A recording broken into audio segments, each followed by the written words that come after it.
Buenas tardes, ingeniero. Buenas noches, ingeniero.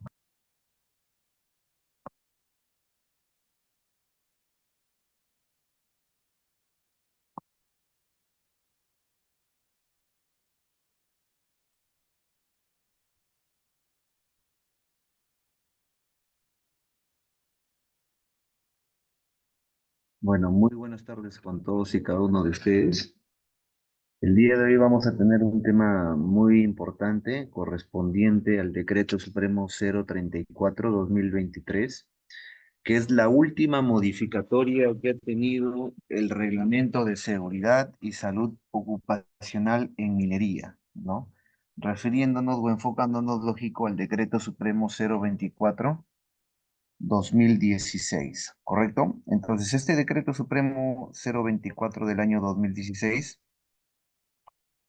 ha sufrido con la última modificatoria dos. Una, que es la 023 del año 2017, y la segunda y última es la 034 del año 2023. Bueno, quien te habla, te saluda, es el ingeniero Luis Antonio Cruzado. Yo soy ingeniero metalurgista, cuento ya con casi 15 años de experiencia en lo que es consultorías y capacitaciones, justamente para el sector minero. He trabajado en empresas, o he brindado mis servicios en empresas como Yanacocha, Goldfield, Volcan, Poderosa, Hochschild, he estado en Raura también. Entonces, durante mis años de experiencia he visto cómo ha ido cambiando o evolucionando, mejor dicho, el reglamento de seguridad y salud ocupacional. Bueno, desde que comencé a capacitar, desde que antes era la 055 del año 2010. Posteriormente se modificó a la 024, se cambió, mejor dicho, a la 024, y esta 024 ha sufrido dos modificatorias, ¿no? Como antes te le he mencionado.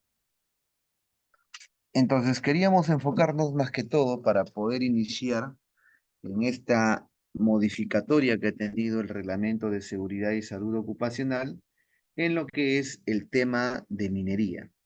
La minería es una actividad de muy alto riesgo, pero también de alta rentabilidad.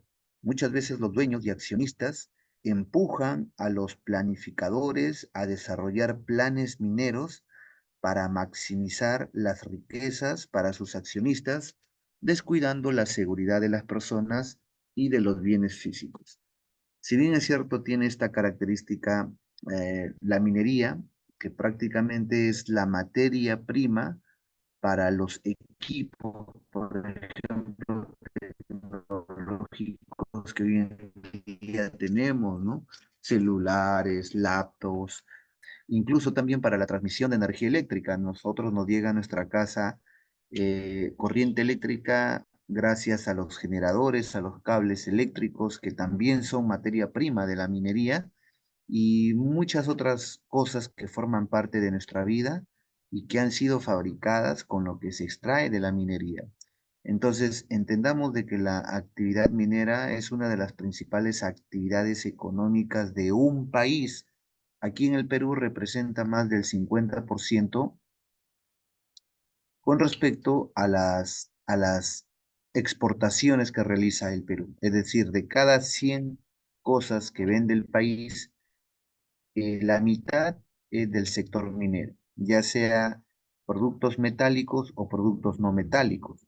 De una u otra manera, en la casa y vivienda donde nosotros vivimos es minería, porque si tú te das cuenta, para que tú hayas necesitado construir tu pared, ¿qué has necesitado?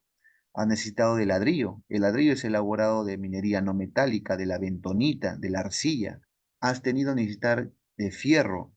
El fierro es elaborado pues en las fundiciones, ¿no? Con con un material llamado hematita, que es la materia prima, ¿no? Tu cerámica, tus paredes, etcétera, todo lo que nos rodea es de minería. Y entonces llegamos a la conclusión de que la minería es una actividad que impacta en la vida de las personas, pero para que ese producto o esa materia prima pueda salir de una cantera o de una mina, se tiene que realizar una serie de pasos y procesos, ¿no?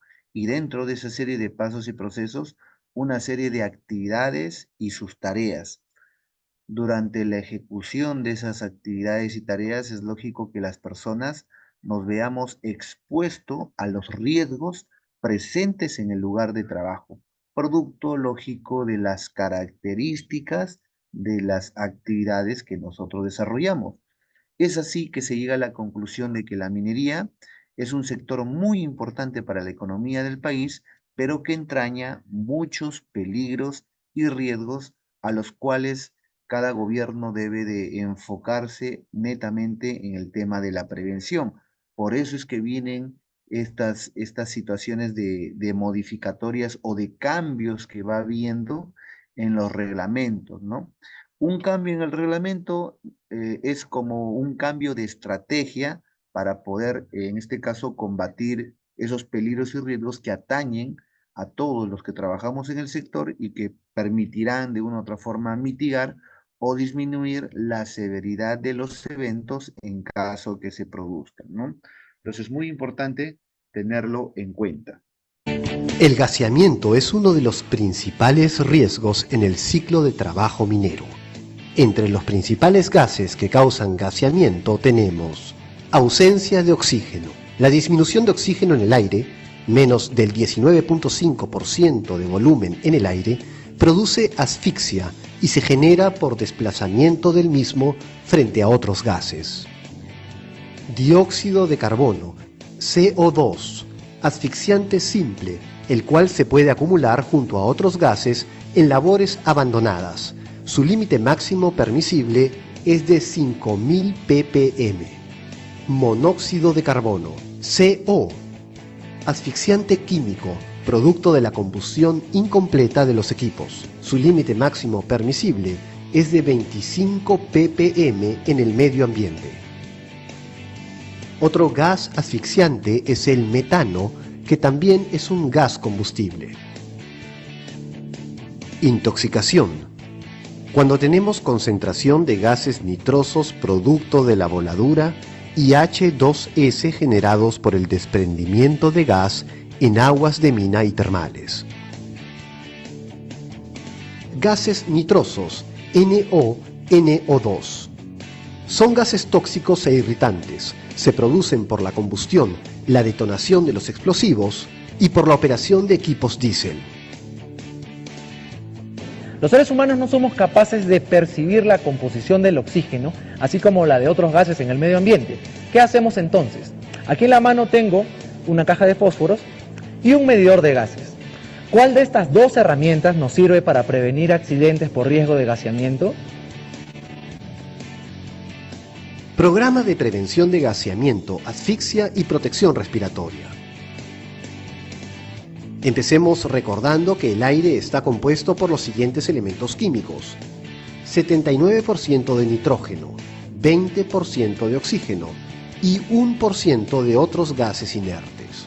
Dentro de una mina, el aire atmosférico sufre cambios en su composición. El nitrógeno sube, el oxígeno baja, aumenta el dióxido de carbono y también se produce aumento de vapor de agua. Adicionalmente, otros gases y polvos se suman a esta nueva composición, aumentando su temperatura, humedad y peso específico. Todos los gases presentes en el interior de mina se generan por la propia respiración humana, por los equipos de combustión interna, por voladuras o incendios, descomposición de materias minerales u orgánicas, aguas estancadas, operaciones básicas de la explotación, talleres de soldadura y otros. El uso de fósforos para la medición de oxígeno no garantiza qué cantidad de este se presenta en el ambiente. Este método no es fiable y no se rige a los procedimientos de monitoreo que tiene AESA. El único instrumento para garantizar que una labor cuente con los niveles adecuados de oxígeno, así como de la presencia de otros gases, es el equipo medidor de gases. Repasemos cómo prevenir accidentes por asfixia o gaseamiento. Una vez efectuado el disparo, se debe esperar 1 hora antes de entrar en la labor para ventilar. Está prohibido ingresar a una labor de reciente disparo sin antes monitorear los niveles de gases en el medio ambiente. Para ello, el jefe de área debe solicitar al Departamento de Seguridad el medidor de gases. El medidor de gases indica si el nivel de oxígeno es el establecido para una adecuada respiración, entre el 19.5 y 22% del volumen del aire. Además, es necesario detectar la presencia de otros gases que pueden estar en el aire, como son los gases nitrosos, producto de la voladura, y el H2S cuando se desprende de aguas de mina y termales. Es necesario monitorear las labores abandonadas, chimeneas, zonas de disparo y zonas de equipos donde está presente el CO2. Recuerda que los gases nitrosos y H2S, entre otros, tienen un efecto mortal sobre la persona. Riesgo oculto. Si tienes alguna duda sobre la falta de oxígeno y o presencia de algún otro gas en el ambiente de trabajo, detente. Evalúa con tu supervisor el ambiente y da aviso al personal de seguridad. Recuerda, nuestra seguridad nunca está en juego. Es un error pensar que el uso del respirador garantiza nuestra correcta respiración. Falso. El uso del respirador, elemento obligatorio del EPP, es la última medida de control contra enfermedades ocupacionales. Usemos el respirador siempre que estemos en la mina, siendo conscientes que este nos protege únicamente del polvo presente en el aire. Debido al riesgo oculto por los gases que puedan estar presentes en el aire, es necesario que siempre hayan 2 trabajadores. El procedimiento para ingresar a una operación de reciente disparo es verificar que las condiciones atmosféricas sean las adecuadas. El medidor de gases es el único instrumento que establecerá con precisión si los niveles de oxígeno están entre el 19.5 y 22% y detectará la presencia de otros gases en el ambiente, asegurando así una respiración segura. En AESA estamos comprometidos con tu seguridad. Recuerda, nuestra meta es...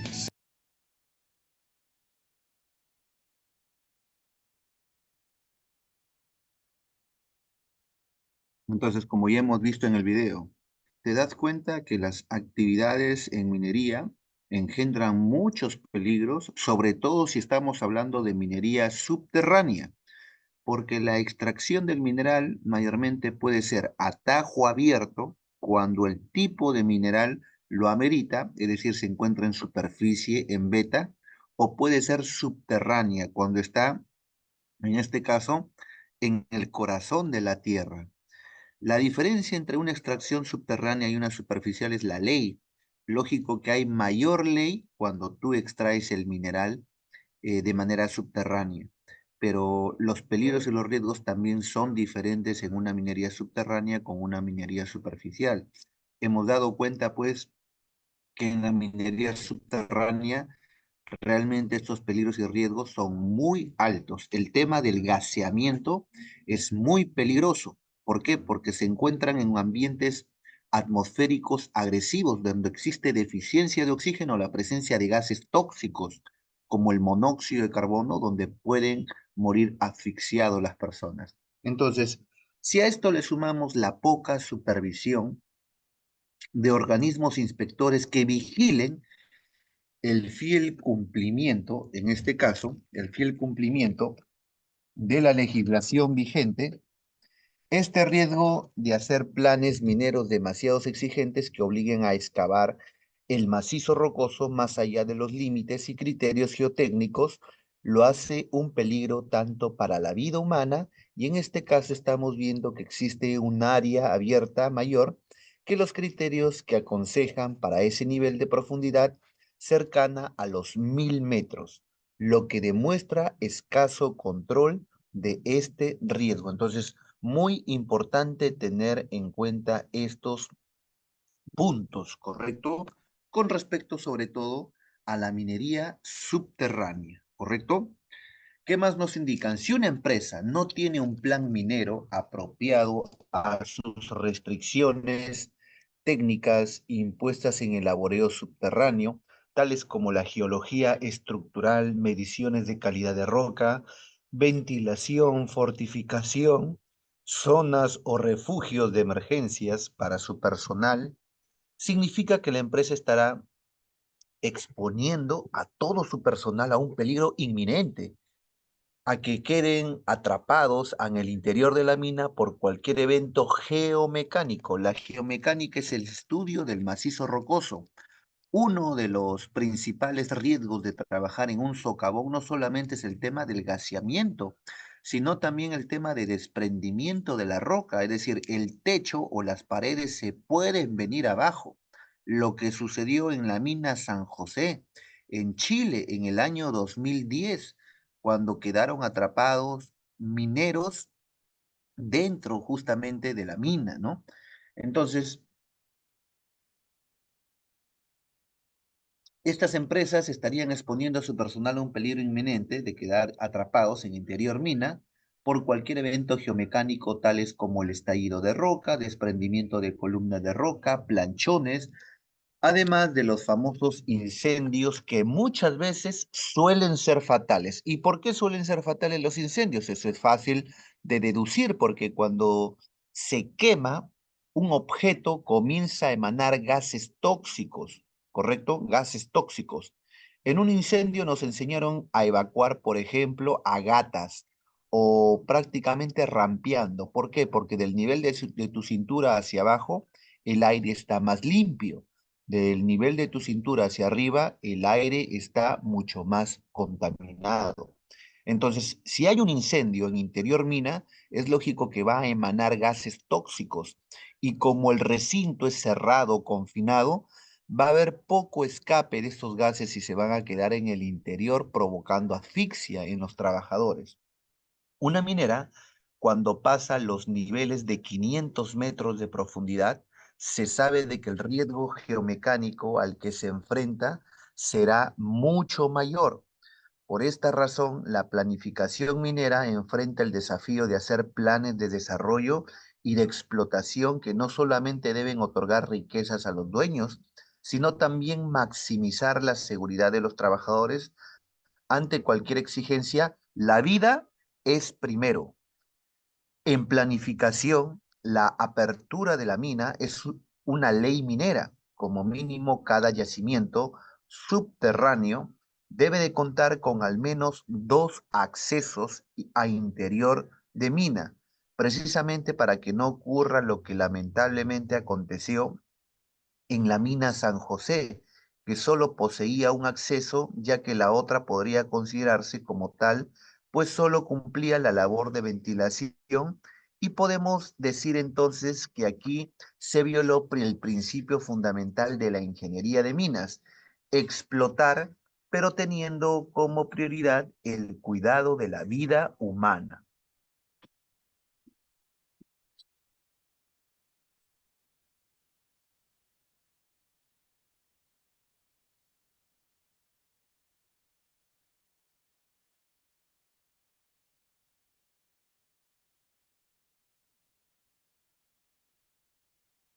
Entonces, la minería subterránea debe enfrentar al menos más de 50 distintos riesgos que ponen en peligro realmente la vida de la persona, entre los que se encuentran el riesgo eléctrico, los ruidos, las vibraciones, las temperaturas extremas, los gases y vapores, los aerosoles, los ácidos, los polvos, los virus, las bacterias, los hongos, los parásitos, las explosiones de roca, los desprendimientos de bloques, lo que aparentemente sucedió, los techos altamente fallados, los derrumbes, las inundaciones, las avalanchas, los choques, las colisiones, el atropellamiento, el atrapamiento, los incendios, la altura, la caída de rocas por falta de acuñadura, gran cantidad de galerías abiertas, los volcamientos, los tiros quedados en la frente, los, también tenemos la presencia de gases como el monóxido de carbono, caída a piques,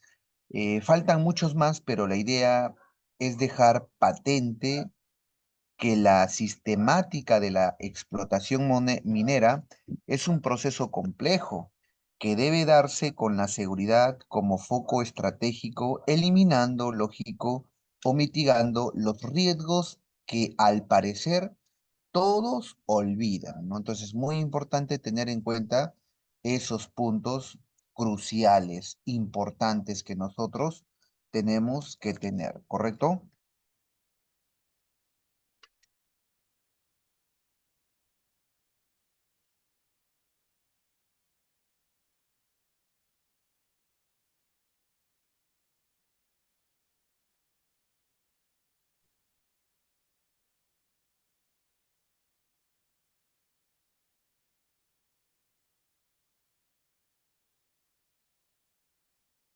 Momentito, por favor.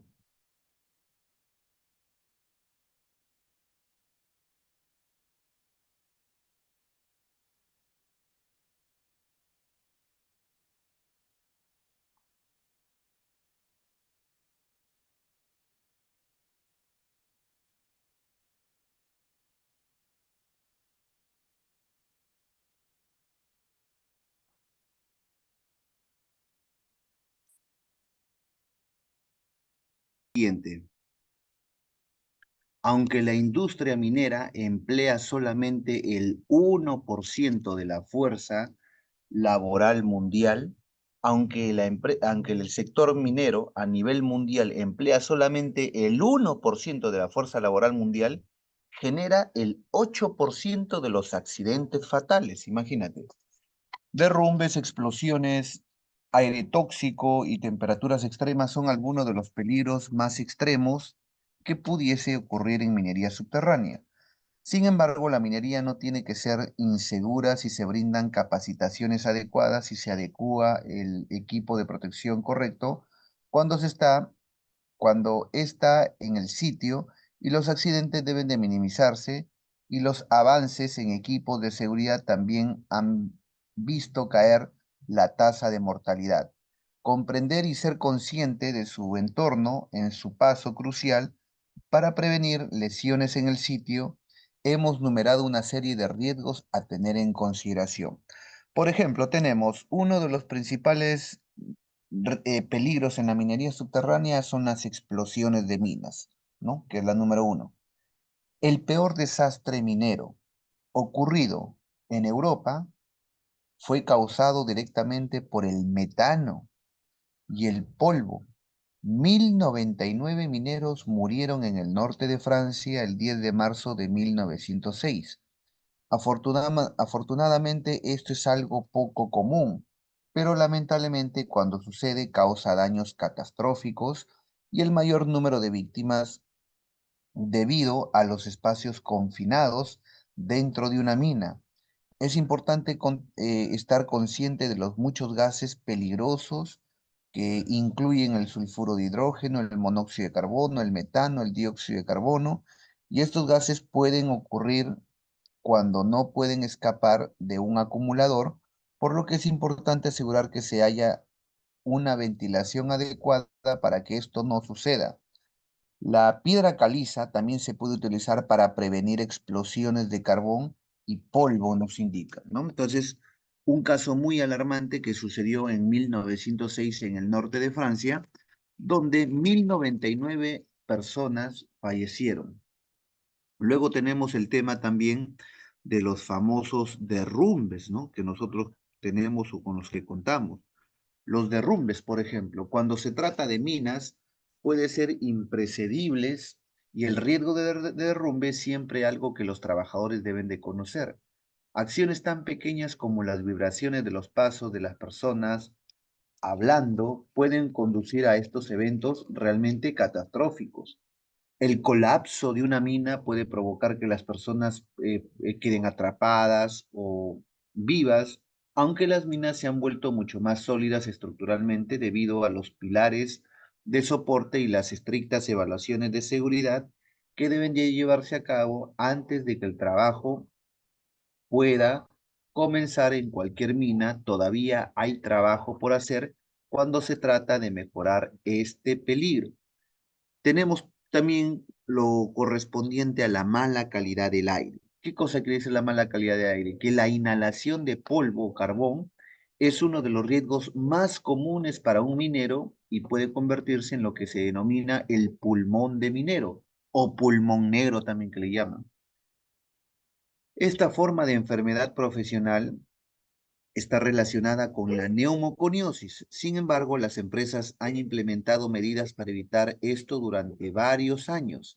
Sigue siendo entonces un motivo de preocupación comprender los procedimientos de seguridad e implementar un plan de control de polvo, que es el primer paso, y luego capacitar al personal para seguir dichos procedimientos y evitar riesgos cuando sea posible, ¿no? El tema del ruido, por ejemplo, ¿no? Cuando se trabaja en las minas, sobre todo, nos están indicando, el ambiente es muy ruidoso. Y aunque muchos trabajadores se acostumbran al volumen del ruido, con el tiempo no significa que no puedan producirse daños a largo plazo. Este tipo de lesión ocurre lentamente durante un periodo prolongado y muchos no se dan cuenta hasta que es demasiado tarde para proteger a sus empleados, y es importante que se proporcione a la fuerza de trabajo equipo de protección, y para reducir el ruido debe de asegurarse de que se realice un mantenimiento regular justamente en la misma maquinaria. Con respecto a las vibraciones, por ejemplo, ¿no? En todo el cuerpo, trabajar con maquinaria pesada puede afectar físicamente a los trabajadores, ¿no? ¿Qué maquinaria tenemos dentro de la mina? Tenemos los scoop, tenemos los dampers, ¿no es cierto? Aunque no todas las vibraciones son peligrosas, cuando las superficies no están uniformes, pueden volverse inseguras. Los riesgos que vienen, en este caso, incluyen como los trastornos musculoesqueléticos, los cambios cardiovasculares, los daños producidos en mujeres y deterioro de la visión. Y para evitar justamente que esto ocurra, las mejores medidas preventivas nos están indicando, las mejores medidas preventivas serían reparar los baches, minimizando el transporte y alternando los operadores de la máquina con frecuencia, o utilizando máquinas que se puedan controlar, lógico, a distancia, ¿no? Entonces, muy importante. Luego tenemos el tema de las exposiciones a las radiaciones ultravioletas. Sabemos nosotros que la minería se encuentra a altitudes que están sobre los 3.000 o 4.000 metros sobre el nivel del mar. En esas situaciones o características, la radiación tiene menos atmósfera que atravesar. Es por eso que la radiación solar a esa altitud de 3.000 o 4.000 metros es mucho más intensa que en la costa. Entonces, cuando se trabaja en una mina a cielo abierto, el riesgo de sobreexposición a la radiación ultravioleta es un motivo grave de preocupación, por lo que los mineros deben de comprender los peligros. La principal preocupación es que corres un mayor riesgo de contraer cáncer de piel y daño ocular permanente. Las implicaciones a corto plazo incluyen deshidratación, dolores de cabeza, náuseas, que se deben de realizar una evaluación de riesgos completas, y se deben de implementar las medidas de seguridad que, en consecuencia, algunas de las soluciones más efectivas incluyen trabajar en sombra natural o artificial y usar el equipo correcto, evitando trabajar, en este caso, en el punto más caluroso del día, y asegurarse de que todos los empleados estén utilizando el protector solar adecuado, ¿no? Tenemos también el tema del estrés laboral. Las minas pueden ser muy cálidas en este caso y húmedas, y cuando se trabajan en ambientes cálidos, esto aumenta lo que provoca el estrés térmico o por el calor con la mano de obra. El cuerpo humano puede fatigarse y angustiarse cuando se trabaja en este entorno, lo que puede provocar problemas de salud mucho más graves. Entonces, la prevención de esto es proporcionar a la fuerza laboral un equipo de protección respiratoria y un uniforme adecuado, nos están diciendo, para tales condiciones, que pueda incluir un sistema de enfriamiento. Resbalones y caídas. En este caso también tenemos. No solamente es importante asegurarse de que los trabajadores no se caigan, sino que también existe el riesgo de que cualquier maquinaria caiga sobre sus empleados. Entonces, para evitar esto, es imprescindible que todos los orificios estén resguardados y se lleven a cabo evaluaciones de riesgo y se usen equipos de protección personal y se tomen medidas de seguridad adicionales cuando se operen en condiciones climáticas extremas.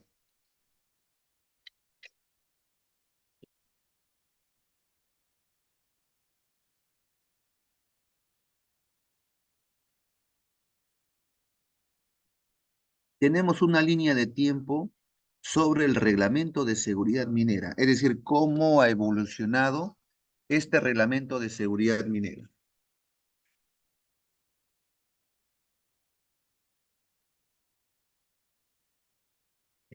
En primer lugar, en el año 2001 aparece el Decreto Supremo 046 del año 2001, que nos habla del Reglamento de Seguridad e Higiene Minera. Posteriormente, en el año 2010, aparece el Decreto Supremo 055, que nos habla del Reglamento de Seguridad y Salud Ocupacional en Minería. Posteriormente, nos sale en el año 2016 el Reglamento de Seguridad y Salud Ocupacional en Minería, que es el Decreto Supremo 034. Luego, en el año 2017, aparece la modificatoria. Esto no es un nuevo reglamento, sino es una modificatoria ¿de quién? Del Decreto Supremo 024, que es el Decreto Supremo 023 del año 2017, que es el Reglamento de Seguridad y Salud Ocupacional en Minería. Y en el año 2023, para ser más exacto, aparece la segunda modificatoria, que es el Decreto Supremo 034, ¿no? Entonces, estos dos últimos años, 2017 y 2023, han modificado al Decreto Supremo que salió en el año 2016, ¿correcto? Observamos también aquí cómo ha ido la evolución de los accidentes y el número de víctimas ocurridos en el trayecto del tiempo cuando estaba vigente, por ejemplo, el Decreto Supremo 046 del año 2001, ¿correcto? Es decir, el Reglamento de Seguridad e Higiene Minera, como antes se lo denominaba. Entonces, cuando estaba vigente este Decreto Supremo 046, empezamos que tuvimos en el año 2001, de acuerdo a las estadísticas, 66 accidentes mortales, y estos 66 accidentes mortales trajeron como consecuencia 66 víctimas, como lo vemos acá, ¿no? Luego seguimos en el 2002, disminuyeron el número de accidentes mortales, pero ¿qué es lo que aumentó? Aumentó el número de víctimas, aumentó de 66 a 77.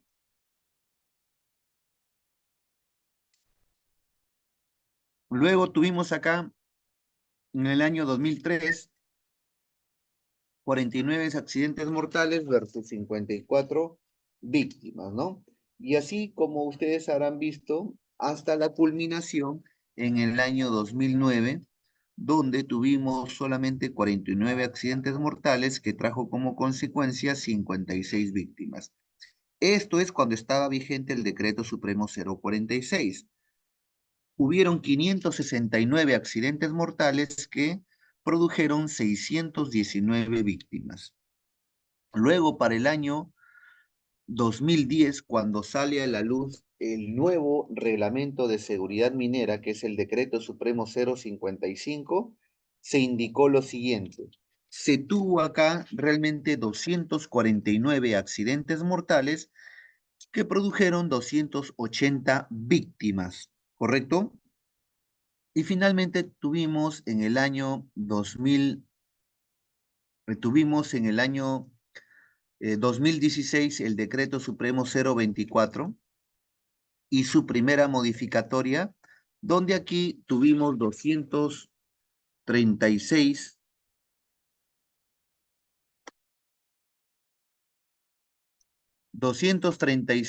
accidentes mortales que produjeron en total 314 víctimas, ¿no?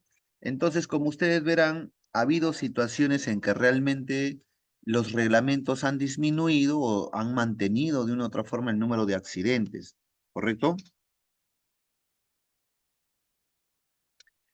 En total, en estos últimos casi 22 años, desde el año 2000 hasta la actualidad, hemos tenido un total de 1.054 accidentes mortales que han cobrado la vida de 1.213 personas.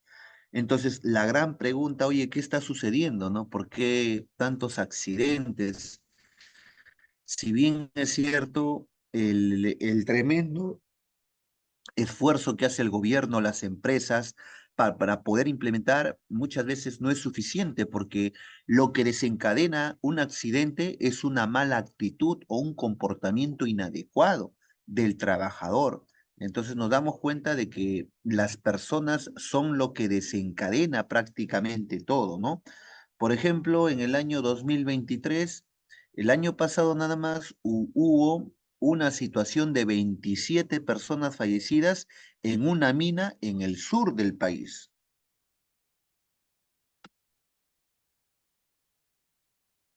Escuchemos, por favor. Este, este accidente realmente sí llamó mucho la atención por la gravedad del suceso. RPP. En estos momentos vamos a entrar en comunicación con nuestro compañero Pablo Rojas desde la región Arequipa, porque el Ministerio Público ha confirmado la muerte de 27 personas en el incendio registrado en la mina Esperanza 1 en el distrito de Yanaquigua. Pablo, muy buenos días. Adelante con la información.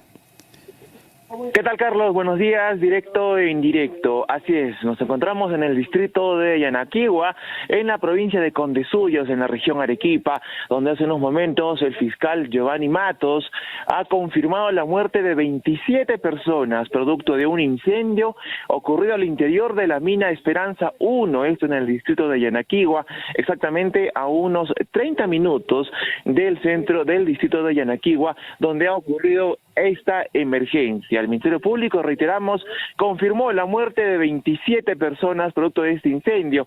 Según las primeras informaciones, este grupo de personas, de 27 ciudadanos mineros, habían hecho el relevo de otro grupo similar de personas para la extracción de oro hace la madrugada de ayer, cuando un cortocircuito registrado a unos 100 metros del ingreso del socavón habría provocado el incendio. Todas los bloques de madera había provocado rápidamente el incendio y provocando que los mineros no puedan salir y finalmente fallezcan dentro de la mina. Información en directo desde Yanaquigua, donde ha llegado RPP para cubrir esta lamentable información, donde se confirma la muerte de 27 personas producto de un incendio al interior de la mina Esperanza 1 en Yanaquigua. Carlos, regresamos en cualquier momento más adelante. Directo en directo, RPP Noticias.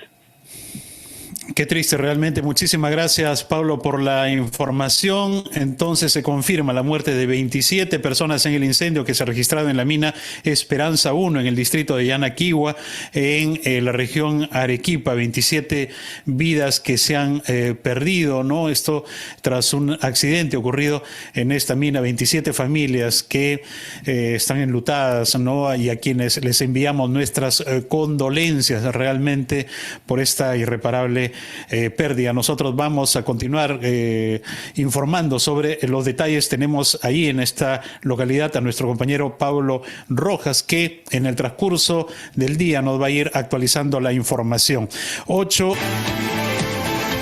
8 de la mañana con 38 minutos. Estamos en ampliación de noticias. Noemí Mamani desde la ciudad imperial y Carlos González desde la ciudad de Trujillo. Estamos a esta hora de la mañana junto a ustedes. Vamos a retomar la comunicación con Pablo Rojas desde Arequipa, donde se ha confirmado la muerte de 27 personas en la mina Esperanza 1. Adelante, Pablo, te escuchamos. ¿Qué tal, Carlos? Buenos días, directo e indirecto. Así es, continuamos en el distrito de Yanaquigua, donde se ha confirmado ya la muerte de 27 personas.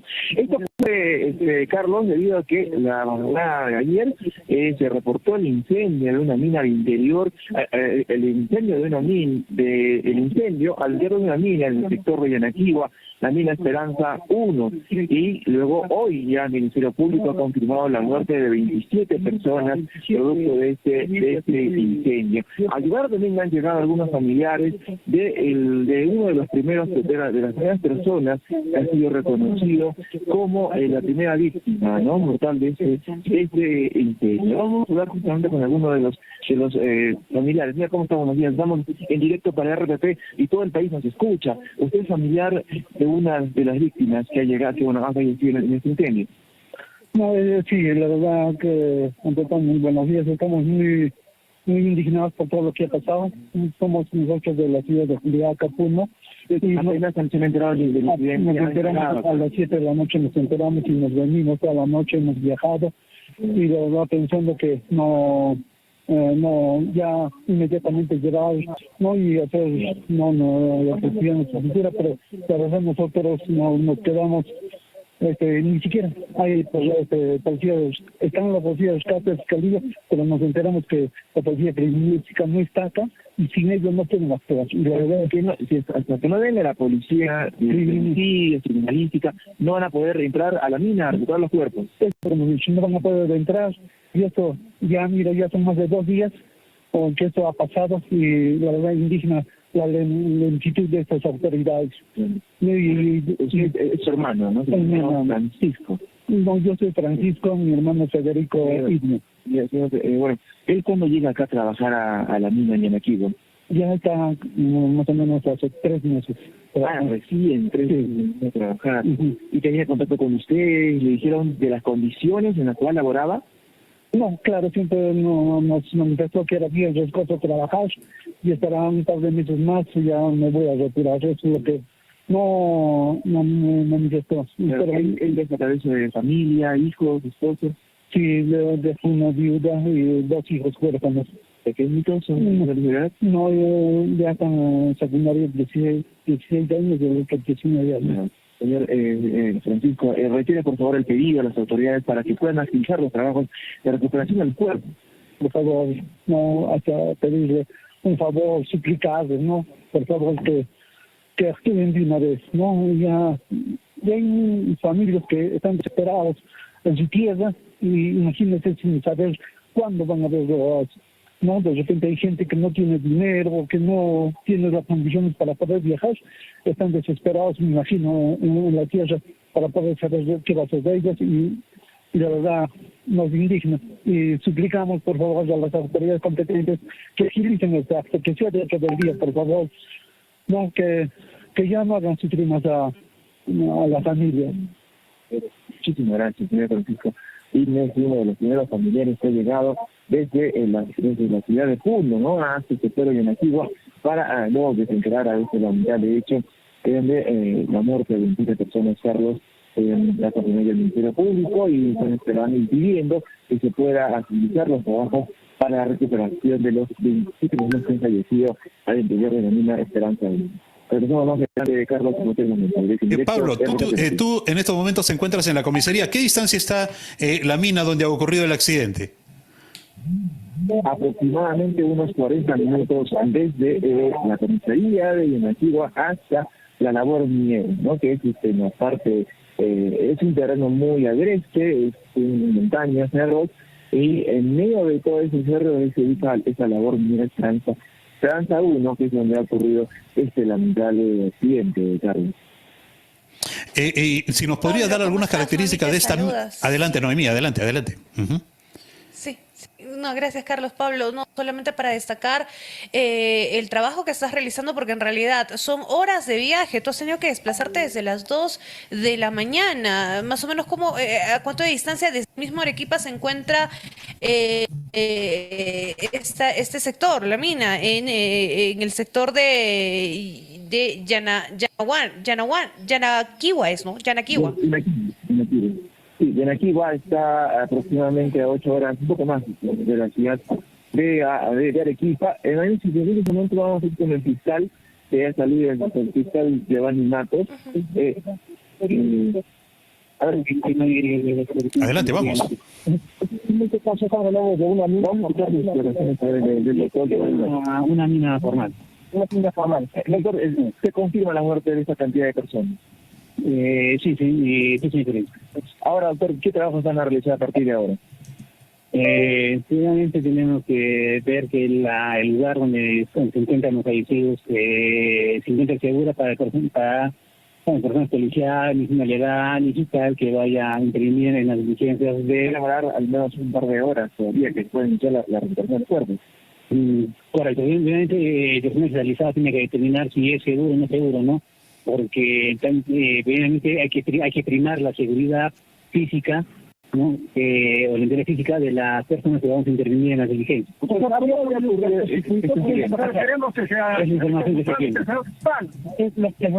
Nos cortamos de 48 horas, se va a hacer 48 horas. ¿Cómo sí habría ocurrido el incidente? Eso se tiene que meter en investigación. Pero señor, ¿a qué hora se inician los trabajos de recuperación de cuerpos? Estamos ya trabajando al lugar. Bueno, ya está cuidando de Carlos para ir al lugar, ¿no? Donde ha ocurrido el incidente y el reclamo de los familiares de que consideran que ha habido un retraso para la recuperación de los cuerpos. Y como estamos en el hecho de que sí, Yanatigo está aproximadamente a unas 8 horas de la ciudad de Arequipa, es un terreno bastante agreste, con quebradas, hace cruzar muchos cerros y finalmente llega hasta acá, pero desde este punto, desde Yanatigo hasta el sector de la Esperanza 1, también en el terreno se complica mucho más de lo que hemos podido apreciar hasta este momento. Y es ahí en medio de los cerros donde se dedica esta labor minera Esperanza 1, que aquí no me se lamentar un incidente que terminó con un muerte de 27 de militar. Pablo, algunos datos adicionales, por favor, porque, a ver, lo que entendemos es que los cuerpos están todavía en el socavón y nos hablan de una cifra de 27 fallecidos, es decir, ¿esta cifra podría incrementarse? ¿Qué es lo que dice el fiscal? ¿Qué dicen las autoridades? Sí, lo que informa el Ministerio Público es que a partir de lo que ocurrió la emergencia, es decir, en el relevo de ambas... de ambos grupos de trabajo, un grupo había salido ya en la tarde y otro grupo también similar de 17 personas ingresaba a trabajar en la madrugada. Y es ahí donde a 100 metros del socavón se había producido un cortocircuito debido a que existen allí una zona de los puntales que tienen todo el techo de la mina, todo el ingreso de la mina. Eso se había tratado rápidamente y se había tratado rápidamente, provocando que según información del propio dueño de la mina.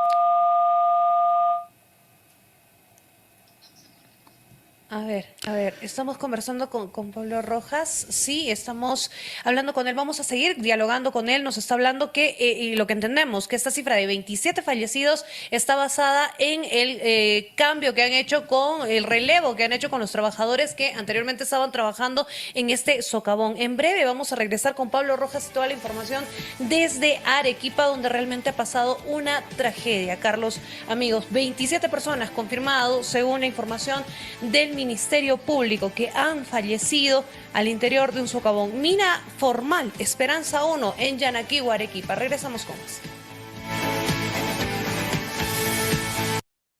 Entonces, como ustedes verán, los trabajos en minería realmente engendran actividades muy preocupantes, que si no ponemos o colocamos las estrategias correspondientes, realmente podemos estar en este caso viviendo ese igual número de víctimas o más, ¿no? Entonces, realmente nosotros debemos de tomar conciencia de que estas actividades engendran muchos peligros y riesgos. Entonces, producto de eso, para ser más exacto, el 30 de diciembre del año 2023 salió a la luz el Decreto Supremo que modifica diversos artículos e incorpora un capítulo, artículos y anexos al Reglamento de Seguridad y Salud Ocupacional en Minería, aprobado por el Decreto Supremo 024 del año 2016, el Decreto Supremo 034 del año 2023. ¿Cuándo salió exactamente? El 30 de diciembre del año 2023, como ustedes lo verán, ¿no? Casi al finalizar prácticamente el año, se podría decir, ¿no? Entonces, muy importante con respecto a estos puntos a tener conciencia, ya que lamentablemente que si se baja la guardia o se trabaja de forma que no se cumplen los estándares, los procedimientos en el reglamento, pues vamos a seguir teniendo este tipo de desgracias como ha sucedido pues en la mina Esperanza 1, ¿no? En la ciudad en Arequipa prácticamente. Entonces, imagínense ustedes si estas situaciones pues pasan en minas en donde son formales. Imagínense ustedes las situaciones en minas informales, ¿no? Donde el reglamento de seguridad no existe. Entonces, el trabajador es descartable, se podría decir, ¿no? Entonces, tenemos que tener mucho cuidado al momento de nosotros poner esta situación que nos pueda de una u otra forma reflejar eh, acciones en donde realmente podamos estar lamentando, ¿no? Como lo sucedido, por ejemplo, en la ciudad de Arequipa. Disposiciones complementarias finales. Dentro de este Decreto Supremo 034 tenemos los siguientes. ¿Qué cosas nos indican? Nos indican correspondientemente a las direcciones regionales de energía y minas que están distribuidas a nivel nacional en las diferentes regiones. Nos indican de que los recursos transferidos a las direcciones regionales de minería o de minas, mejor dicho, de energía y minas, a lo que hagan sus veces de los gobiernos regionales, se destinan exclusivamente para la supervisión y fiscalización de actividades de la pequeña minería y minería artesanal de conformidad al artículo 14 de la Ley 28964 y el artículo 4 del Decreto Supremo 062 del año 2008 del Ministerio de Energía y Minas, ¿no? ¿Qué es lo que tenemos acá? Tenemos con respecto a la fiscalización que van a tener estas direcciones regionales de energía y minas con respecto a lo que es la supervisión y fiscalización, por ejemplo, de la minería artesanal y la pequeña minería. Es decir, las direcciones regionales de energía y minas supervisan y fiscalizan la minería artesanal y pequeña minería. ¿Cuál es la diferencia? La diferencia es que la pequeña minería tiene una producción tope o máxima hasta de 350 toneladas métricas por día, ¿correcto? 350 toneladas métricas por día y tiene un área de influencia hasta las 2.000 hectáreas, ¿no? Esa es la pequeña minería. Un área de influencia hasta las 2.000 hectáreas y tiene una producción máxima de 350 toneladas métricas por día. En el caso, por ejemplo, de la minería artesanal, tenemos lo siguiente. En la minería artesanal tenemos hasta 1.000 hectáreas de influencia, 1.000 hectáreas de influencia, y solamente tenemos una producción de hasta 25 toneladas métricas al día. Entonces, bajo esas características sería. Luego tenemos y contamos también con los anexos adicionales que tiene este Decreto Supremo 034. Dentro de estos anexos adicionales tenemos, por ejemplo, el anexo número 39, ¿no? Porque sabemos que en el Decreto Supremo 024 y su modificatoria, el Decreto Supremo 023, solamente contamos hasta con 38 anexos. Ahora, con esta nueva modificatoria se han agregado estos anexos. El anexo 39, enfocado al sistema de integridad de ductos. Los ductos son tuberías, pues no es cierto, tuberías que transportan ya sea mineral o transportan combustible, ¿no? De ahí la palabra mineroducto, ¿no? Porque por ese ducto o tubería se está transportando el mineral, ¿correcto? Luego también viene la palabra oleoducto. Por esa tubería se está transportando el petróleo o el combustible. Entonces, el anexo 39 habla justamente de estos sistemas de integridad de ductos. Luego tenemos con respecto al anexo 39A. Dentro del anexo 39 tenemos el anexo 39A, que nos habla de las estructuras del estudio geomecánico global. Es decir, la geomecánica, como les había indicado, es el estudio del macizo rocoso, muy importante para poder establecer los lineamientos y el tipo de sostenimiento que va a tener la roca dentro de minería subterránea, para evitar, lógico, los desprendimientos inesperados que pueden presentarse tanto del techo como de las paredes. Luego tenemos el anexo número 39B, que también está dentro del anexo 39. Ahora es el 39B, que nos habla de las estructuras de evaluación geomecánica local. Estructuras de evaluación geomecánica local. La 39A fueron estructuras de estudio y estas son estructuras de evaluación. Luego contamos con el anexo número 39C. En la 39C estamos hablando de estructuras del estudio hidrológico, ¿correcto? Estructura del estudio hidrológico. Luego contamos con el anexo 39D, que nos habla de las estructuras del estudio de sismicidad inducida. Estructura del estudio de sismicidad inducida.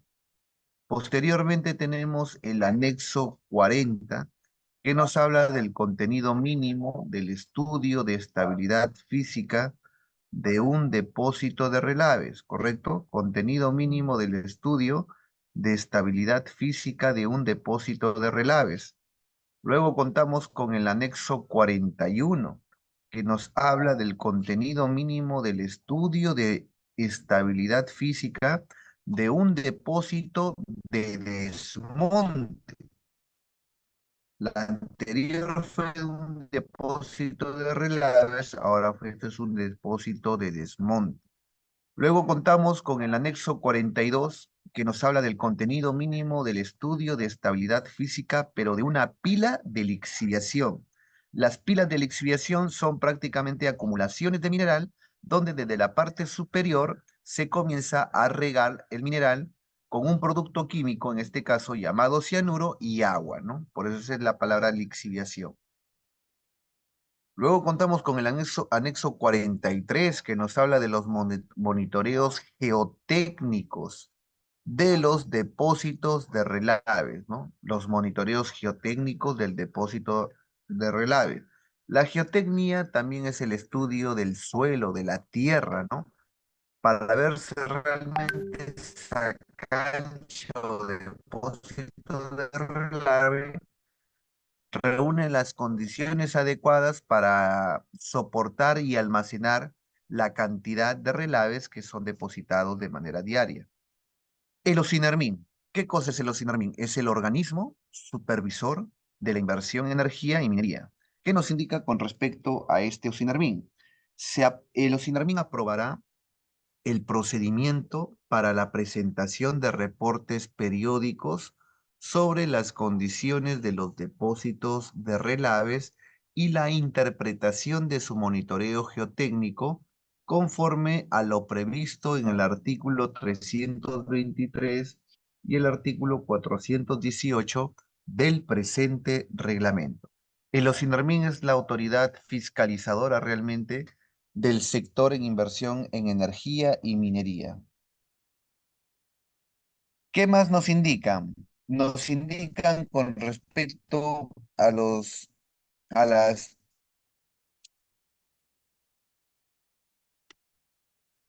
disposiciones complementarias transitorias, que se deberá de elaborar un programa de adecuación para desarrollar e implementar el sistema de integridad de ductos al que se refiere el literal B del artículo 324 en los términos señalados en el anexo 39.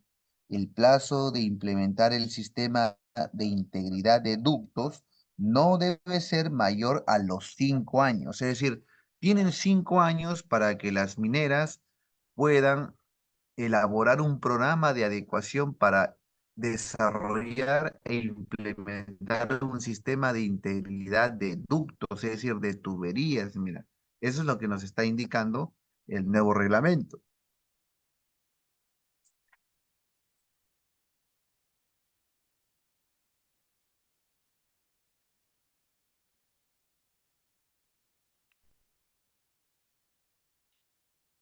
¿Qué más nos indican?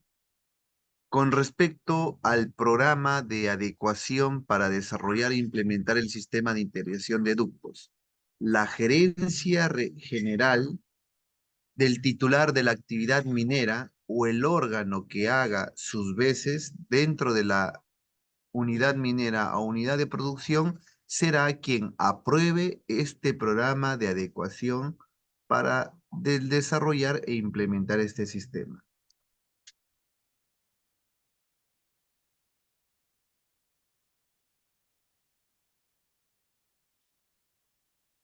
Estos programas de supervisión y mantenimiento, lo de los sistemas de control de monitoreo, nos están indicando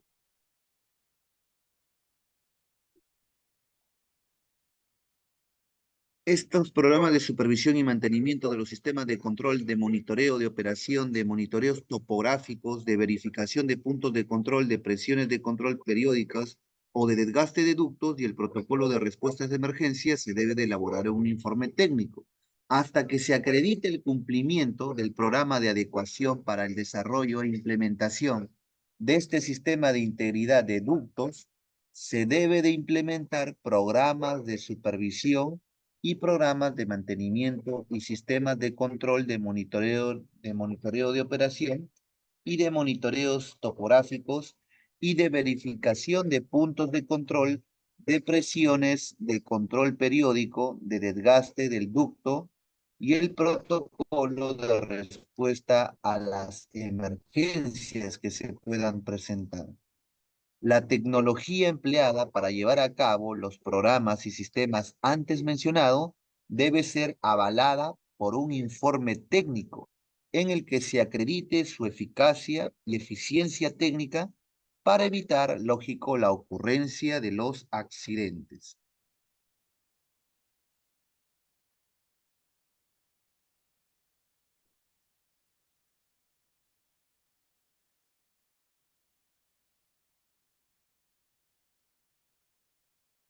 El Ministerio de Energía y Minas debe de implementar la página web, en este caso, a fin de que los titulares mineros notifiquen el anexo 21 conforme al artículo 164 del presente reglamento.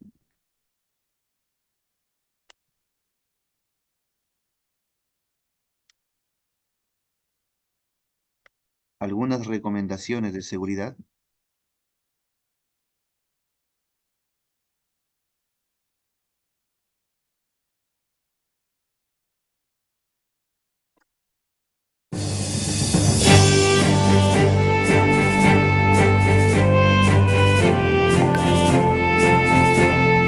Reglas de oro.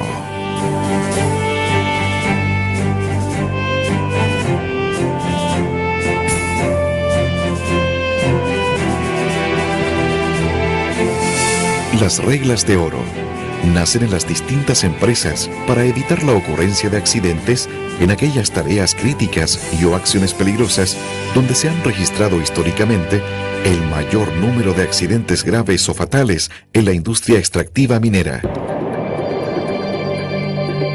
Y obviamente, no queremos que estos accidentes ocurran en nuestra empresa. Por tanto, invitamos a todos los empleados, tanto directos como empresas contratistas, proveedores de servicios y o visitas, a cumplir cabalmente en todo momento estas reglas de oro. Solo con responsabilidad, compromiso y disciplina operacional, alcanzaremos los objetivos propuestos por nuestra empresa en materias de seguridad. Cero accidente.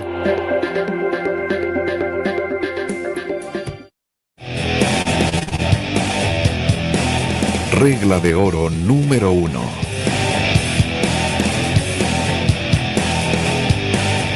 Siempre conduciré vehículos y operaré equipos con la debida capacitación, autorización y licencia interna correspondiente. Siempre conduciré vehículos y operaré equipos con la debida capacitación, autorización y licencia interna correspondiente.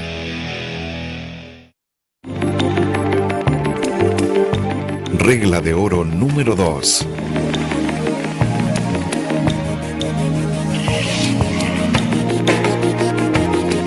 Realice la prueba de energía cero a filtro banda 922. Siempre intervendré equipos detenidos, desenergizados y debidamente bloqueados. Siempre intervendré equipos detenidos, desenergizados y bloqueados. Regla de oro número 3.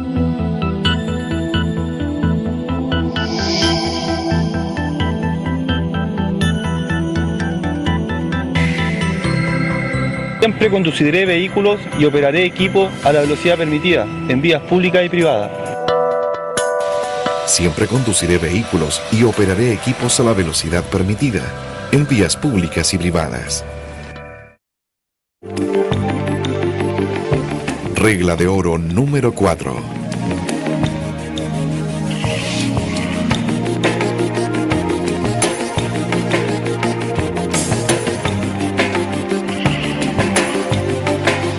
Siempre conduciré vehículos y operaré maquinaria utilizando el cinturón de seguridad. Siempre conduciré vehículos y operaré equipos utilizando el cinturón de seguridad. Regla de oro número 5.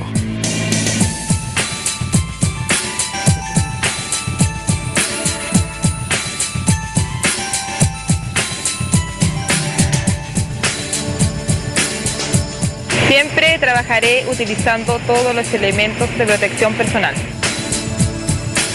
Siempre trabajaré utilizando todos los elementos de protección personal.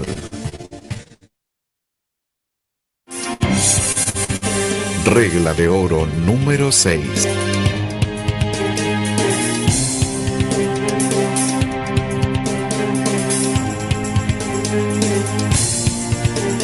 Siempre trabajaré utilizando los elementos de protección contra caída en altura.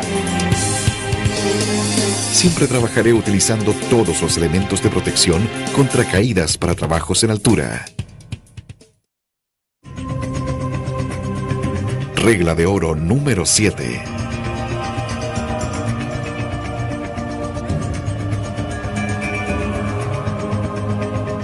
Siempre trabajaré en espacio confinado con autorización, capacitación y después de haber adoptado todos los controles necesarios. Siempre trabajaré en espacios confinados con autorización, capacitación y después de haber adoptado todos los controles necesarios. Regla de oro número 8. Tenemos que ir a la sala de control.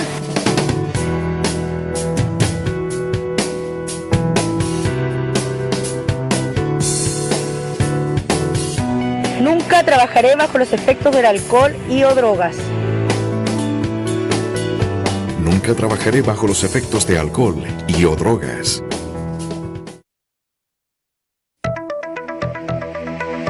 Regla de oro número 9.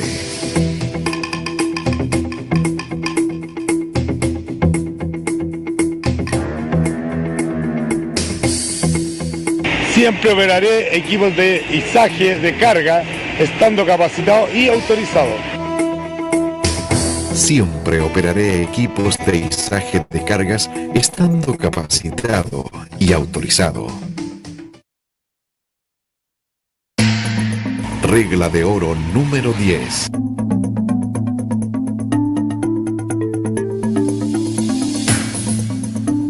Siempre estaré fuera del alcance de caída de rocas, cargas suspendidas.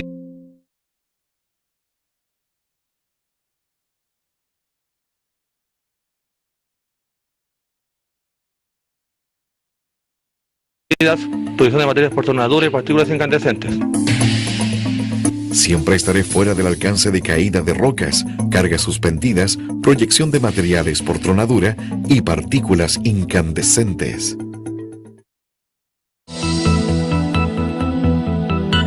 Regla de oro número 11.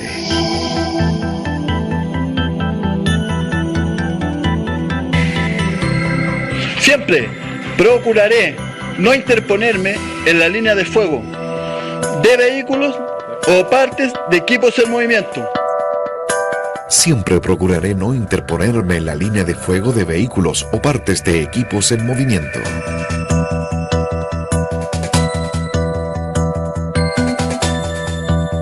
El no cumplimiento de las reglas mencionadas constituye una falta grave a la política de seguridad y salud ocupacional de Minera Florida Limitada.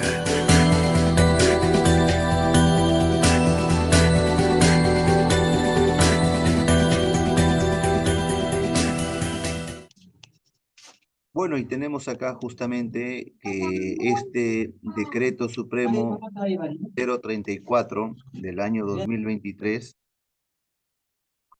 sale a la luz el día 30 de diciembre del año 2023, prácticamente al finalizar el año, ¿no?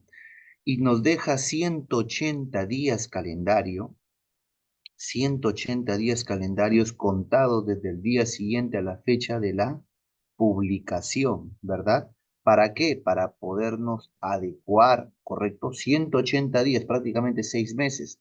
¿Cuándo acaban esos 180 días? Aproximadamente el 8 de junio, ¿no? Ya para el 9, 10 de junio se tiene que ya dar cumplimiento a lo indicado justamente en el Decreto Supremo 034, ¿no? Que si bien es cierto, ustedes acaban de ver, ha habido una serie de ajustes que se han venido dando a la norma con respecto a estos puntos relevantes que nosotros debemos de tener en cuenta para evitar justamente situaciones que lamentar, ¿no? O situaciones inesperadas, por ejemplo, ¿correcto? Entonces comenzamos con algunas modificatorias que tenemos en el Decreto Supremo 034, donde nos indican que en el artículo 2 dice, las actividades a las que alcanza el presente reglamento son las siguientes. Por ejemplo, tenemos en actividades conexas a la actividad minera.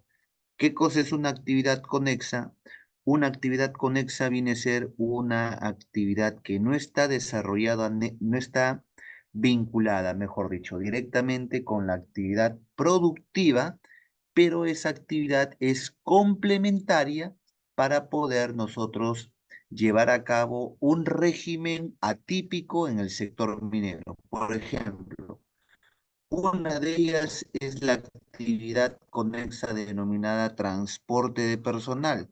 Sin transporte de personal, no pudiéramos hacer de que el personal, que es la mano de obra, llegue al punto indicado para laborar. Entonces, el transporte de personal en las vías de acceso a la unidad minera y dentro de la unidad minera y otros tipos de prestaciones de servicio que se puedan dar, ¿no? Eso es lo que nos está indicando. Es decir, están considerando al transporte de personal en vías de acceso a la unidad minera y dentro de la unidad minera como una actividad conexa en el sector minero, ¿correcto? Regresamos después de un break, por favor.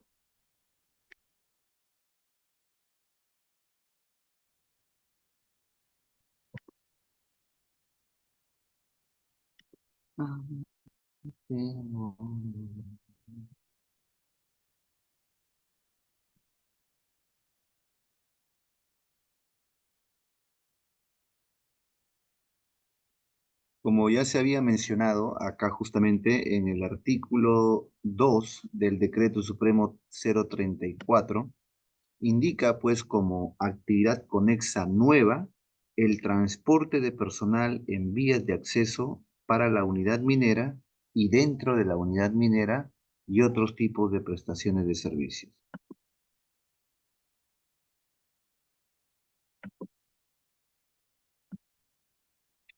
Luego tenemos algunas definiciones que nosotros debemos de tener en cuenta y presente. Por ejemplo, es el caso en el artículo 7, nos indican que las siguientes definiciones se aplican al presente reglamento. ¿Qué definiciones tenemos? Acá, por ejemplo, tenemos el banco.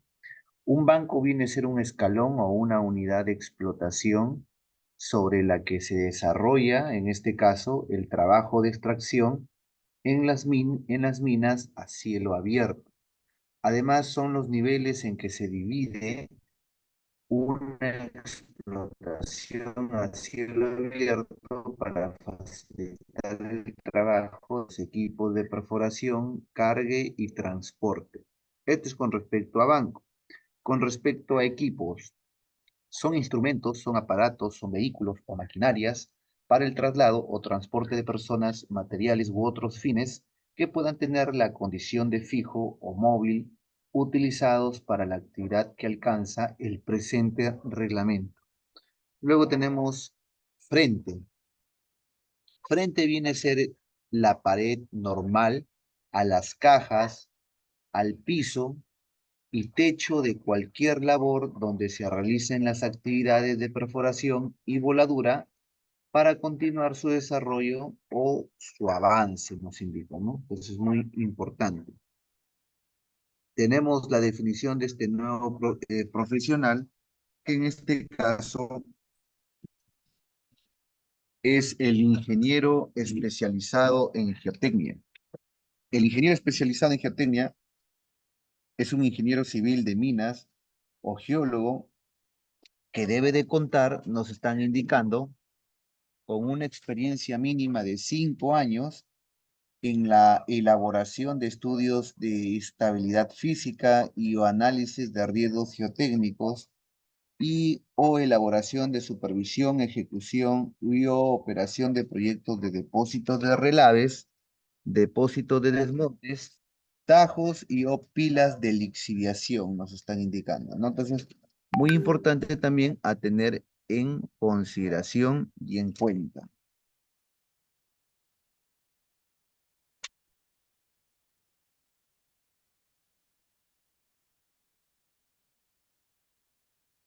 Luego hablamos en el artículo 9 y nos enfocamos al OSINERMIN, que es la autoridad competente para supervisar justamente el cumplimiento de las disposiciones legales y también de las normas técnicas sobre la seguridad de las actividades mineras relacionadas con la infraestructura, sus instalaciones, gestión de seguridad y de operaciones y de la gran y mediana minería, y en el marco de las leyes 28.964, 29.901 y el Decreto Supremo 088-2013 de la Presidencia del Consejo de Ministros, ¿no?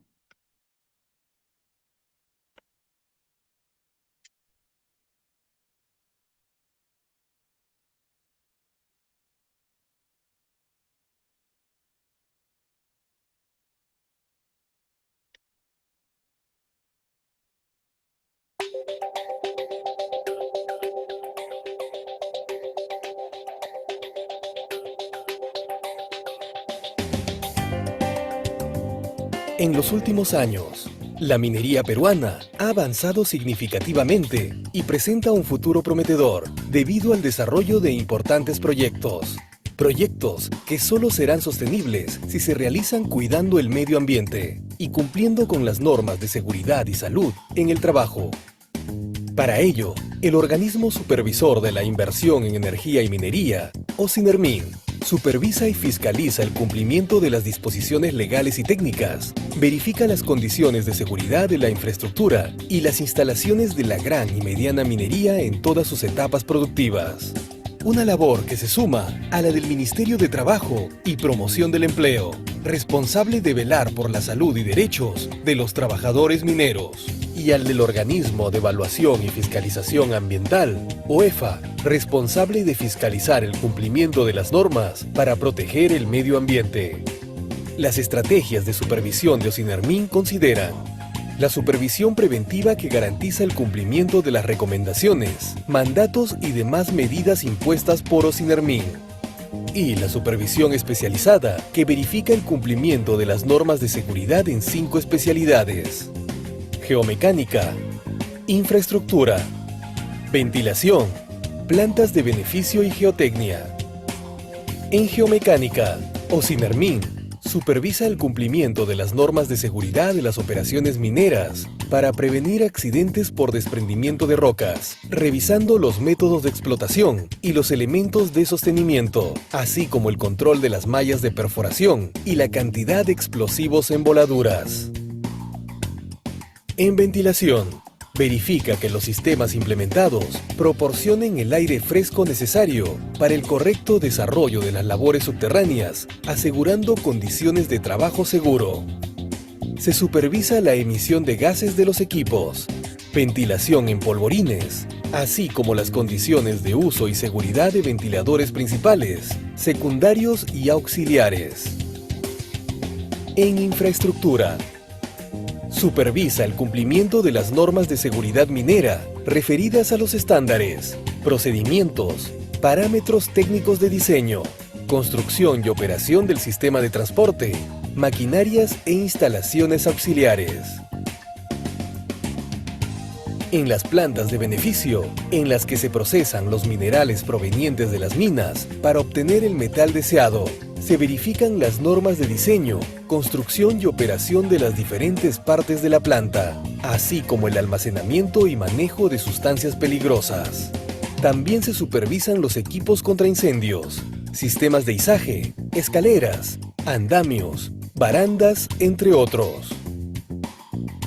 Finalmente, en geotecnia, se fiscalizan los depósitos de relaves, desmonte, tajos abiertos y pilas de lixiviación, verificando en ellos los parámetros operativos y constructivos y los parámetros de control geotécnicos, levantamientos topográficos, volúmenes de disposición de relaves y volúmenes de conformación de cuerpo de presas, pilas de lixiviación, entre otros.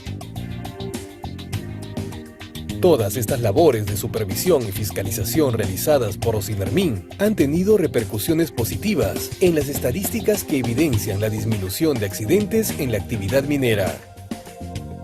Este gráfico nos muestra una reducción del 60% del índice de frecuencia, es decir, el número de accidentes por cada millón de horas hombre trabajadas. Se evidencia también una reducción del 77% en el índice de severidad. Este índice calcula el número de días perdidos o cargados por cada millón de horas hombre trabajadas. Esta disminución en el número de accidentes es producto del esfuerzo conjunto tanto de las empresas mineras que han mejorado sus sistemas de gestión en seguridad, como de las acciones permanentes de supervisión y fiscalización desarrolladas por OSINERMIN.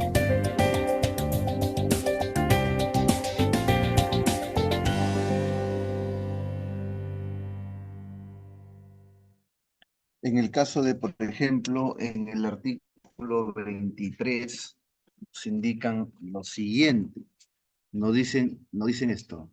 Dice, en el artículo 23, referente a la obstaculación a la labor de supervisión, es decir, de que la autoridad minera impida, por ejemplo, el paso a las autoridades fiscalizadoras, ¿no? ¿Qué cosa nos decía el artículo 23, pero del decreto de la anterior modificatoria? Decía, el titular de la actividad minera que infrinja las disposiciones del presente reglamento y demás disposiciones legales vigentes aplicables en materia de seguridad y salud ocupacional o resoluciones emitidas por la autoridad minera o retarde u omita la presentación de los reportes que está obligado y o informe o proporcione datos falsos, incompletos o inexactos, será sancionado por la autoridad competente de acuerdo a la normativa vigente. Eso decía el anterior Decreto Supremo 024. Pero ahora con la modificatoria que nos indica, en el Decreto Supremo 034, nos indica lo siguiente.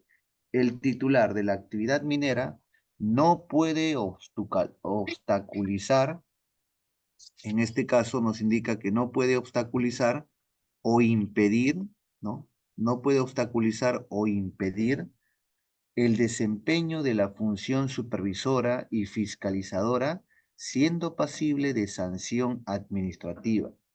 Entonces, el titular de la actividad minera que infrinja las disposiciones, en este caso, del presente reglamento y demás disposiciones legales vigentes aplicables en materia de seguridad y salud en el trabajo y las resoluciones emitidas por la autoridad minera y o retarde u omita la presentación de los reportes a los que está obligado o informe o proporcione datos falsos, incompletos o inexactos, será sancionado por la autoridad competente de acuerdo a la normativa vigente. Eso es lo que nos está indicando o nos dice en el artículo 23.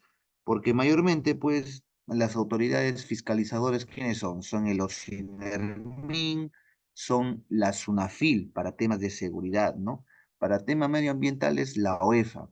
Entonces, cuando el titular de la actividad minera o el titular de la mina impide el paso de estos fiscalizadores a realizar su trabajo, se podría sospechar, pues, de que no quieren verse evidenciados de alguna falta, ¿no? Por eso es muy importante tenerla presente. ¿Qué más nos indica en el artículo 26? El artículo 26 indica lo siguiente.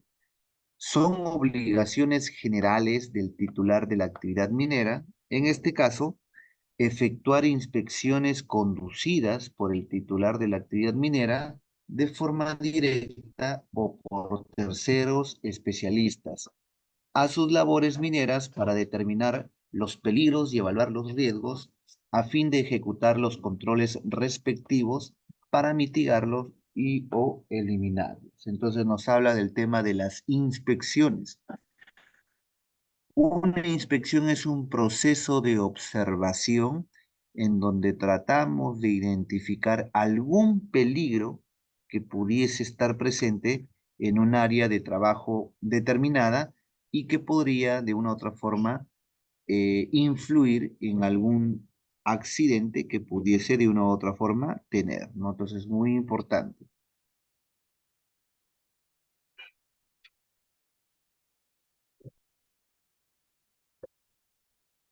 Luego tenemos en la situación de inspecciones a empresas contratistas. ¿Qué me indica acá?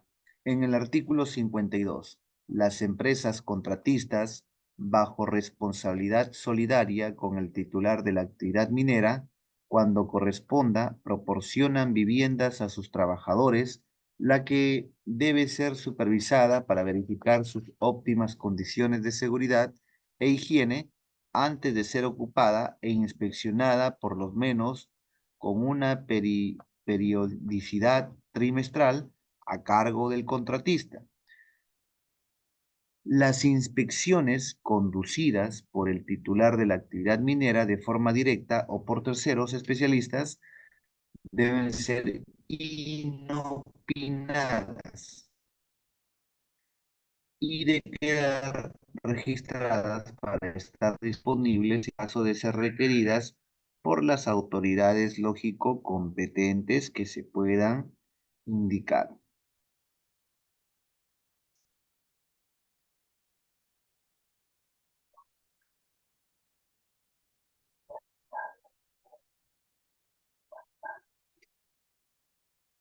Con respecto al gerente de seguridad al gerente de seguridad en la minería artesanal, que nos indican justamente también acá.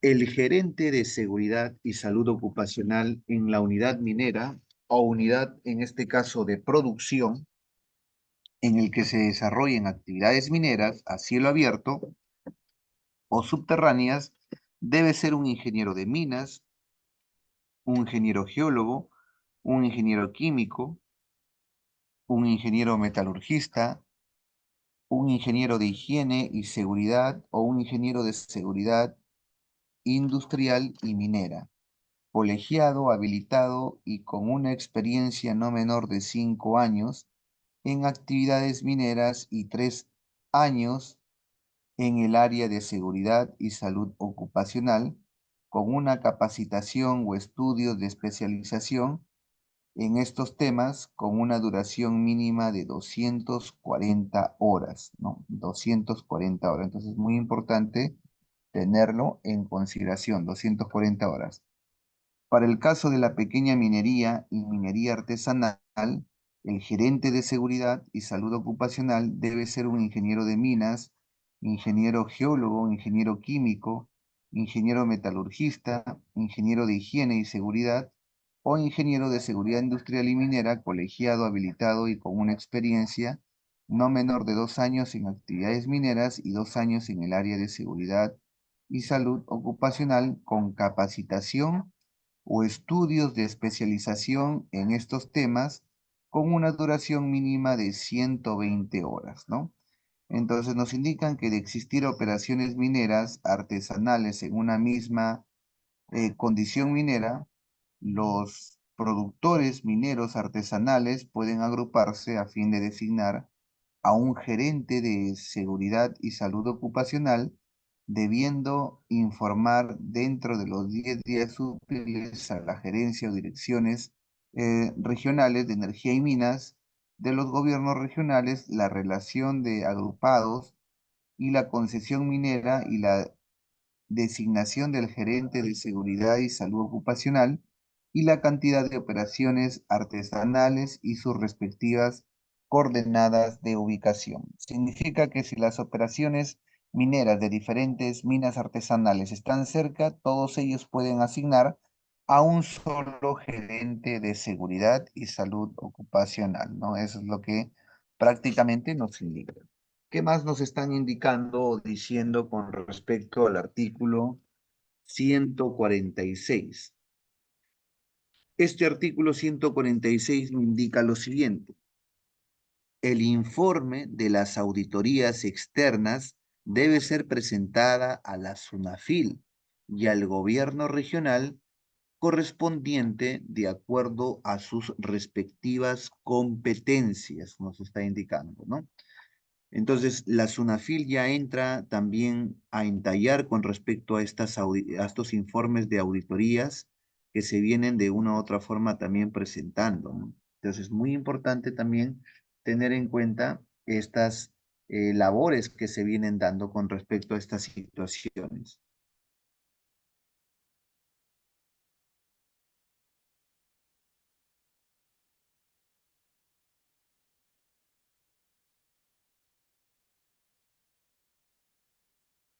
Con respecto al reporte de incidentes peligrosos y accidentes mortales, nos indican lo siguiente. Los incidentes peligrosos o situaciones de emergencia y o accidentes mortales deben ser notificados por el titular de la actividad minera dentro de las 24 horas de ocurrido en el formato del anexo 21, a través de la página web del Ministerio de Energía y Minas. El Ministerio de Energía y Minas notificará de manera sistemática el reporte brindado por el titular de la actividad minera a las siguientes entidades. Por ejemplo, ¿a quién reportará? Al Ministerio de Trabajo y Promoción del Empleo y o a la Superintendencia Nacional de Fiscalización Laboral, SUNAFIL o al OSINERMIN, también a los gobiernos regionales, también según corresponda, llámese las labores mineras o el lugar donde han ocurrido los accidentes mortales y se debe de paralizar hasta que el inspector de la autoridad competente realice las inspecciones de investigación y o diligencia correspondiente. El titular de la actividad minera está obligado a presentar un informe detallado, me indican, de investigaciones en el formato del anexo 22, dentro del plazo de los 10 días calendarios de ocurrido el accidente mortal a las siguientes entidades. ¿A quién tiene que reportar? A la SUNAFIL y a los INERMIN, según procedimiento de reporte de emergencias correspondientes a los gobiernos regionales, según lógico correspondan, nos están indicando, ¿no? Entonces es muy importante tenerlo en consideración estas recomendaciones.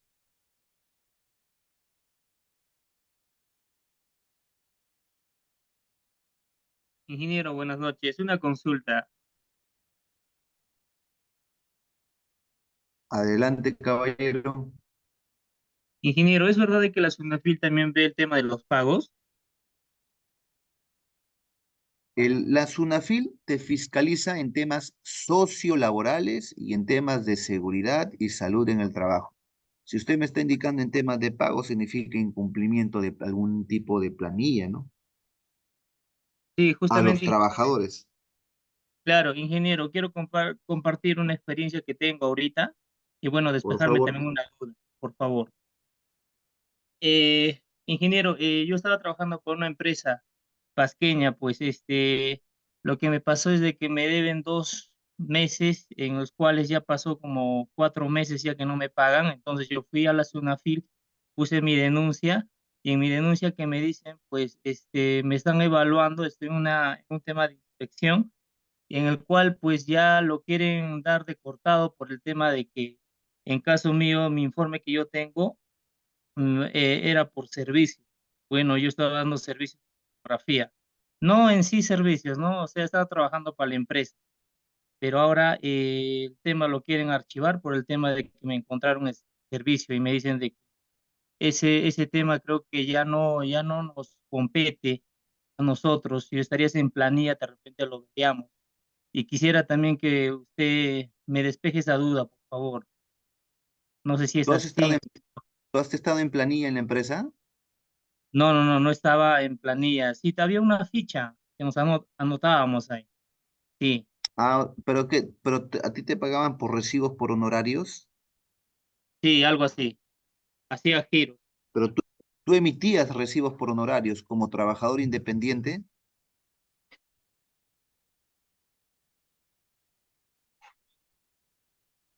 ¿O cómo era realmente tu situación? Porque no la comprendo, ¿no? O sea, si es con planilla es una cosa y si es con recibos por honorarios es otra cosa.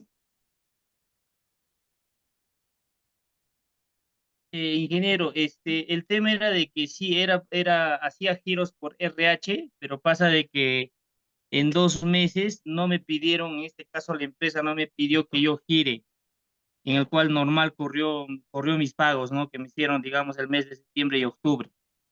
Pero los demás meses que lo que yo laboraba, sí, normal yo hacía los giros. Eso es lo Ya, pero yo a lo que me refiero, te pregunto, ¿tú estabas en planilla de la empresa o cómo te pagaban? ¿Con recibos por honorarios? ¿Cómo era? me pagaban por recibo por honorarios. Yo tenía que girar y me depositaban a la cuenta. No tenía ni boletas, no me daban boleta ¿Ya? y ese Bueno, tema. el tema de los pagos, como si bien es cierto, lo ve también la SUNAFIL, pero lógico, se podría decir que tu estilo de trabajo ha sido por cuarta categoría como trabajador independiente. No sé qué tanto puede fiscalizar la SUNAFIL con respecto a esos puntos, los de los pagos sociolaborales. Eh, lo que sucede es que tú no has estado en planilla de una empresa, tú has estado como trabajador independiente. Ingeniero, Y buenas noches. adelante. Escuchando el caso del compañero, en este caso estaba de manera no proactiva. Entonces, SUNAFIL no hace seguimiento directo a ello, porque cuando no estamos en planilla, es dependiendo a la entidad. Si él denuncia a la entidad, lo hace directamente en este caso, tendría que averiguar por la SUNAR si él puede hacer una denuncia directa, por lo que no aparece él como un trabajador directo, sino con recibo por honorario y él lo ha estado cobrando por medio del RUL. Entonces, por esa parte sí puede hacer denuncia, pero por lo que es SUNAFIL no lo hace, porque no lo permite. Porque le van a preguntar y le van a exigir que demuestre un contrato, y si en caso fuera del gobierno, como en este caso son los CAS, sería, ahí sí ingresaría, ahí sí sería un poco más complejo la investigación. Claro, muchísimas gracias por su aporte. Como también trabajar con recibos por honorarios es un poco delicado, ¿no? Porque no hay una forma de corroborar o hacer seguimiento a algo por parte de la SUNAFIL, porque no estás vinculado a una empresa directamente por el tema de la planilla, ¿no? Entonces, yo lo que le aconsejo, al igual que la compañera, es buscar otro tipo de identidad que pueda de una u otra forma poder apoyarlo, ¿no? Porque exactamente usted no pertenecía a la empresa, ¿no? Es como, por ejemplo, una vez a mí, les comento, personalmente me llama una empresa o para ser su capacitador en mina.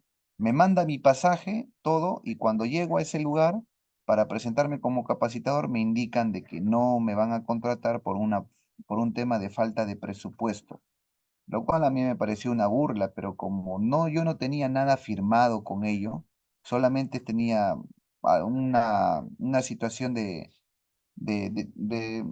pacto por palabra, no tenía la forma como también denunciarlos con Sunafil, ¿no? Por ese tema de incumplimiento laboral, porque no había un documento. Entonces, en esos temas sí hay que tener mucho cuidado para evitar justamente situaciones pues que lamentar, ¿no? Y que las autoridades realmente tal vez no nos puedan apoyar.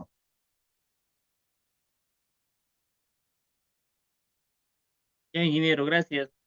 Gracias por la respuesta. También a mi compañera, muchas gracias. Me Acá, despego la duda. acá describe un compañero que dice, debería haber un cuaderno, ¿no? De registro de ingreso y salida del centro laboral y en este caso se sanciona que se sancione si se impone la sanción a la empresa, ¿no? No sé la verdad cómo era su régimen de trabajo, sus horarios, si usted realmente firmaba un cuaderno o no firmaba. Lo que sí una vez me dijeron es que cuando tú trabajas, por ejemplo, cuando tú estás en planilla, de una empresa, tú estás subordinado a los horarios que te impone la empresa, ¿correcto? Pero cuando tú trabajas con recibos por honorarios, la persona no está subordinada a acogerse, mejor dicho, a los horarios indicados por una empresa, porque se supone que tú eres un trabajador independiente y los pagos contigo, con tu persona, son de manera puntual, lo cual tú no te encuentras realmente subordinado con el que te paga. El que te paga solamente te busca por el servicio profesional que tú quieres brindar, pero el servicio lo brindas bajo tus condiciones. Esa es la gran diferencia de estar por recibos por honorarios que estar por planilla. La mayoría de personas no lo conoce y la mayoría de empresas tampoco lo conoce. Y si es que lo conocen, no les conviene explicarles eso al trabajador, pues. Por eso un trabajador cuando está con recibos por honorarios se somete igual como si estuviese en planilla. Es así. Perfecto, ingeniero, gracias. Perfecto. Continuamos con el artículo 161. ¿Qué cosas nos indican acá? Nos indican que justamente los centros médicos, asistenciales públicos, privados, militares, policiales o de seguridad social notificarán por el formato del anexo 23 al Ministerio de Trabajo y Promoción del Empleo a través del portal institucional o en forma impresa en aquellas zonas geográficas en las que no existe el acceso a Internet. Los accidentes de trabajo no son mortales hasta el último día hábil del mes siguiente de ocurrido, así como las enfermedades ocupacionales dentro del plazo de los 5 días hábiles de conocido, lógico, el diagnóstico, ¿no? Entonces, como ustedes verán, estas modificatorias que suelen haber tanto en las leyes, en los reglamentos de seguridad, son para cambiar las estrategias y poder realmente disminuir la tasa de accidentabilidad que se presenta sobre todo en el sector minero. Hemos visto ya de que el sector minero es un sector clave, es un sector importante, pero lamentablemente pues engendra muchos peligros y riesgos que si no ponemos parámetros, procedimientos adecuados, realmente pueden traer graves consecuencias como la ocurrida, por ejemplo, en la mina La Esperanza 1 en Arequipa, ¿no? Donde en una actividad dentro de minería subterránea fallecieron 27 personas, imagínense. Entonces, realmente hay que prestar atención a estos cambios que se presentan en los reglamentos y en los procedimientos de acuerdo a indicado por ley. ¿Correcto? ¿Preguntas hasta acá? Si las hay, Tenemos todavía 180 días para que este reglamento entre en vigencia. 180 días, es aproximadamente hasta 10 del 10 de junio, ¿no? Que acaban esos 180 días porque